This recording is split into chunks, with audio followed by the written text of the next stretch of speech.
Hello అండి, welcome to Saanvi's kitchen. Pizza అంటే ఎవరికి ఇష్టం ఉండదు చెప్పండి. కానీ కేవలం 10 నిమిషాల్లో మన ఇంట్లో ఉండే బ్రెడ్ మరియు గుడ్లతో అచ్చం రెస్టారెంట్ స్టైల్లో పిజ్జా టేస్ట్ని తీసుకురావచ్చని మీకు తెలుసా?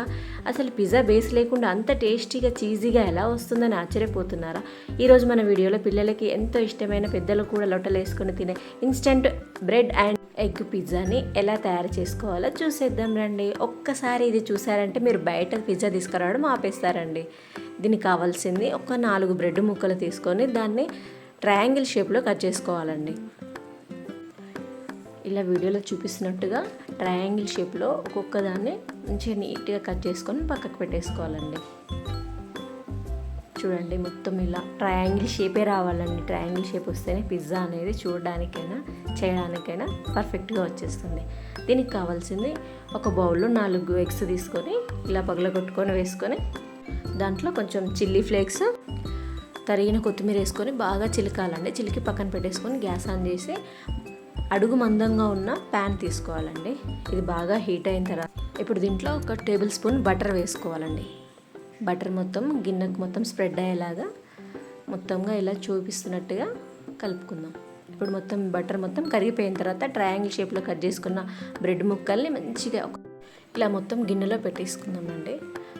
మంచి పిజ్జా షేప్ అనేది రావాలండి. పర్ఫెక్ట్గా పిజ్జా షేప్ వచ్చేలాగా మొత్తం అమర్చుకున్న తర్వాత ఇందులో మనం ఇందాక మిక్స్ చేసుకున్న ఎగ్ మిశ్రమం ఉంది కదా, అది మొత్తం దీంట్లో కలిసేలాగా పోసుకుందాం. పైన మొత్తం లేయర్స్ అన్నీ తడిచే విధంగా పోసేసుకోవాలండి. ఒక్కొక్క లేయర్ మొత్తం తడిచేలాగా పోసుకున్న తర్వాత కొద్దిసేపు ఇలా ఉడకనిద్దామండి.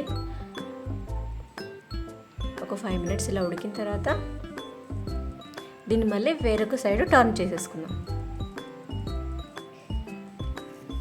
ఇలా వేరొక సైడ్ టర్న్ చేసేసుకున్న తర్వాత ఇప్పుడు రెడ్ సాస్ వేసుకుందాం. రెడ్ సాస్ వేసుకొని మొత్తం స్ప్రెడ్ చేసేసుకుందాం. ఇలా మొత్తం కలిసేలాగా స్ప్రెడ్ చేసేసుకుందాం. ఇప్పుడు కట్ చేసి పెట్టుకున్న పచ్చిమిర్చి వేసేసుకుందాం. నెక్స్ట్ క్యారెట్స్, చిన్న చిన్న ముక్కలుగా కట్ చేసుకున్న క్యారెట్స్ వేసేసుకుందాం. దాని తర్వాత ఉల్లిపాయ ముక్కలు వేసేసుకుందాం. ఉల్లిపాయ ముక్కలు కూడా చిన్న చిన్నగా కట్ చేసుకొని వేసుకోవాలి. నెక్స్ట్ టమాటా ముక్కలు కూడా ఇలా చిన్న చిన్నగా కట్ చేసుకొని వేసేసుకోవాలి. ఇప్పుడు నెక్స్ట్ చీజ్ వేసుకుందాం. చీజ్ వేసుకున్న తర్వాత కార్న్ వేసేసుకుందామండి. ఇలా ఉడికిన తర్వాత కొంచెం కార్న్ కూడా వేసేసుకోవాలి. ఇలా కార్న్ కూడా మొత్తం అన్ని వైపులా స్ప్రెడ్ చేసేసుకోవాలండి. ఇలా కొద్దిసేపు ఉడికించుకున్న తర్వాత చీజ్ చూడండి ఇలా మెల్ట్ అవ్వడం మీకు అర్థమవుతుంది. చూడండి వీడియోలో ఇలా మెల్ట్ అయితే పిజ్జా ఉడకడం స్టార్ట్ అయింది అన్నట్టు.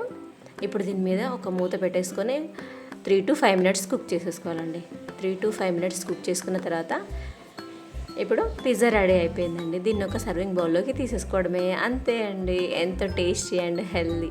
మన ఇంట్లో చేసుకున్నాం కాబట్టి హెల్దీవే కదా, కాబట్టి టేస్టీగా ఉంటుంది. తినండి. పిల్లలు, పెద్దలు అందరూ ఎంతో హ్యాపీగా తినచ్చండి దీన్ని. పిజ్జా రెడీ అయిపోయింది కదా, దీన్ని ట్రయాంగిల్ షేప్లో ఇందాక మనం బ్రెడ్ ముక్కల్ని ఎలా అయితే ట్రయాంగిల్ షేప్లో కట్ చేసుకున్నామో అదే యాంగిల్లో కట్ చేసుకొని తినడమే అండి.